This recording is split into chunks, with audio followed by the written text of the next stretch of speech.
All right, drink we're about to make is called Rhythm and Blues. And this is going to be a shot. I'm going to go ahead and chill it. Make it a nice cold Rhythm and Blues. Okay, measure out 1 ounce of Jack Daniels. And follow that up with 1 ounce of blueberry schnapps. And nothing left to do but shake it up. So you can make sure that your shaking has a really good rhythm.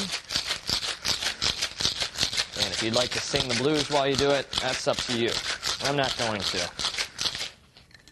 All right, that's good. Go ahead and grab 2 shot glasses and your strainer and pour it in.